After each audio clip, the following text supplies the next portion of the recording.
तो हिंदू राष्ट्र का एक देश में हुआ खड़ा करके हिंदुओं का ही सबसे बड़ा ज़्यादा जो शोषण किया जा रहा है, हिंदुओं के ऊपर ही सबसे ज़्यादा हमले हैं। हिंदू राष्ट्र का ख्वाब दिखा करके सबसे ज़्यादा हिंदुओं को बेरोजगार किया जा रहा है। महंगाई से अगर ज़्यादा पीड़ित है, सबसे ज़्यादा हिंदू प्रभावित है। तो हिंदू राष्ट्र के नाम पर सबसे ज़्यादा हिंदुओं को ही ठगा जा रहा है। सबकी हालत पस्त है, सब जो है भूखे मरने की स्थिति में है, रोजगार है नहीं, काम धंधे है नहीं। तो तमाम चाहे हिंदू हो, चाहे मुसलमान हो, सिख हो, ईसाई हो, सभी लोग इस समय परेशान हैं और सबको जो है रोजी रोटी चाहिए, 2 वक्त पेट भरने के जो भोजन चाहिए, उसकी चिंता में लोग मरे जा रहे हैं। तो इन तमाम चीज़ों को जो सिर्फ मंत्री मुख्यमंत्री कह रहे हैं भारत हिंदू राष्ट्र है, हिंदू राष्ट्र रहेगा, हिंदू राष्ट्र है। भाजपा के मुख्यमंत्री या मंत्री के कहने से ना तो हमारा देश जो है हिंदू राष्ट्र हो जाएगा, ना मुस्लिम राष्ट्र हो जाएगा। हमारा देश लोकतांत्रिक देश है, संवैधानिक व्यवस्था है। शर्मा जी, आपको क्या दिक्कत है हिंदू राष्ट्र से? हिंदू राष्ट्र किसी को कोई दिक्कत नहीं है। दिक्कत ये है कि हिंदुस्तान के अंदर सभी धर्मों के लोग रहते हैं, सभी मजहब के लोग रहते हैं। आज तक सब लोग मिलकर के साथ रहे हैं। हिंदुस्तान की आज़ादी की लड़ाई हिंदू, मुसलमान, सिख, ईसाई सब ने मिलकर के लड़ी है। तो हिंदू राष्ट्र का जो हवा खड़ा करके अपनी राजनीतिक रोटियों को सेक रहे हैं, हम उसका विरोध करते हैं। हिंदू राष्ट्र के नाम पर सिर्फ लोगों को जो ठगा जा रहा है, उनसे वोट बटोरी जा रही है, लेकिन सबसे ज़्यादा प्रभावित जो हिंदू हो रहे हैं, ये भी एक सच्चाई है। अडानी जी लगातार नीचे जा रहे हैं, क्या कहना है उन पर? गौतम अडानी सरकार की जो नीतियाँ हैं, उन नीतियों का लाभ लेकर के अडानी जी ऊपर गए हैं और अडानी के आज तमाम जो है लूट खसोट जो है उजागर हुई है। और जब लूट खसोट उजागर हुई है तो अडानी के ऊपर जो इस समय स्थिति बनी है, उसको देश के साथ जोड़ करके कि देश के ऊपर हमला है, तो अडानी के ऊपर देश के ऊपर हमला कैसे हो सकता है? अडानी ने देश की संपत्ति को लूटा है, सरकार ने लुटवाया है।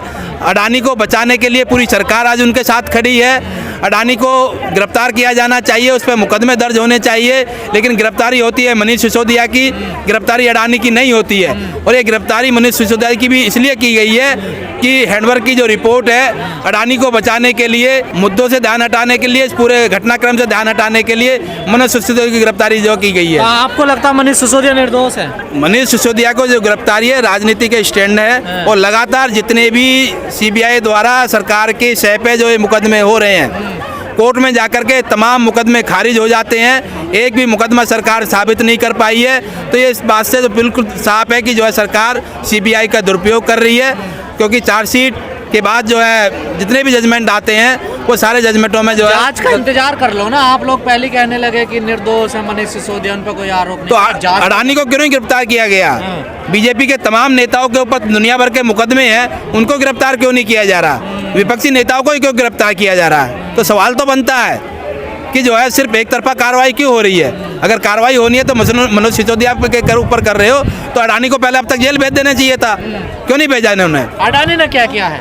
अरे पूरी देश की संपत्ति लूट ली उन्होंने, जनता का पैसा लूटा है। सरकार के जन विरोधी बजट के खिलाफ पूरे दिल्ली, एनसीआर, गाजियाबाद, नोएडा के अंदर एक बड़ा अभियान चलाने के बाद आज जंतर मंतर पर हमने प्रदर्शन किया है और सरकार के सामने मांगों को रखा है कि जो जन विरोधी बजट है, मजदूर विरोधी बजट है, उस बजट में सरकार सुधार करें। स्वास्थ्य व्यवस्था के लिए बजट में और आवंटन किया जाए।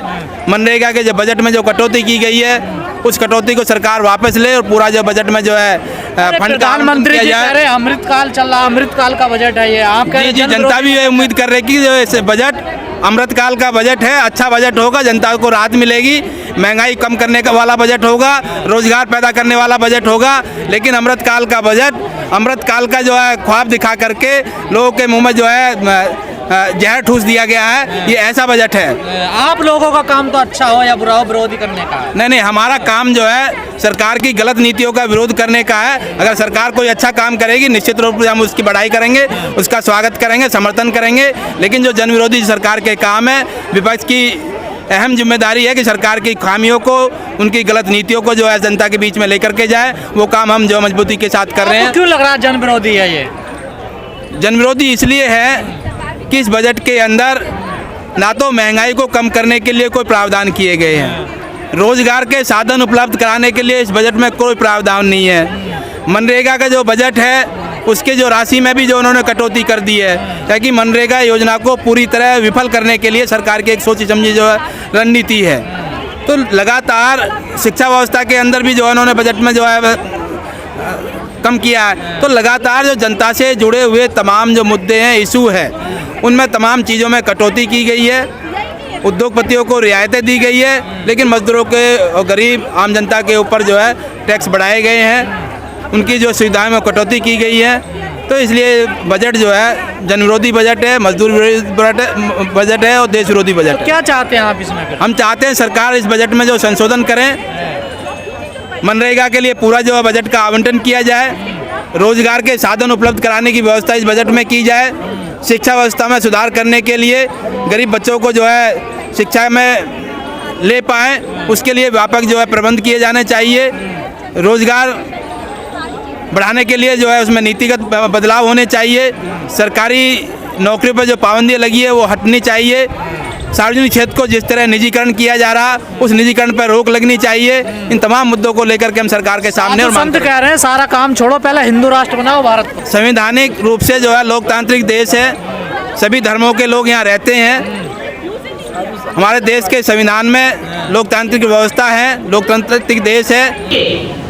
नूह के अंदर एक नागरिक सम्मेलन आयोजित किया और इनके खिलाफ मुकदमा दर्ज करने के लिए शिकायतें की। उसके बाद हरियाणा की सरकार ने बजाय उस पर रोक लगाने के उसको राज्य का प्रवक्ता बना दिया, उसको प्रमोट कर दिया गया। उनके हौसले बुलंद हो गए। उसके बाद उन्होंने पटौदी में ही ऐसी महापंचायत की, वहां पर भी उन्होंने मुस्लिम भाइयों को पाकिस्तान चले जाने की सलाह दी। तब भी हमारे संगठनों ने मिलकर के पटौदी के अंदर नागरिक सम्मेलन किया और वहां पर भी हमने जो है गुड़गांव के प्रशासन को अवगत कराया कि इस पे लगाम लगाई जाए, इस पे रोक लगाई जाए। लेकिन वो रोक ना लग पाने के लिए आज हालात कहां से कहां आ पहुंचे हैं। आज वो नमाज रोकने के लिए कुछ चंद लोग वहां पर हमारे मुस्लिम भाइयों को जो नमाज पढ़ते हैं शुक्रवार के दिन, उनको रोकने की कोशिश की जा रही है। उसके खिलाफ भी हम वहां पर आंदोलन में हैं। 1 तारीख को भी हमने एक अमन भाईचारे के लिए एक सम्मेलन का आयोजन किया और वहां के प्रशासन को भी हमने अवगत करवाया है। लेकिन हम ये कहना चाहते हैं कि मुस्लिम भाई अपने आप को अकेला ना माने। गुड़गांव के तमाम संगठन, तमाम लोग आपके साथ हैं, आप अपने आप को अकेला ना माने।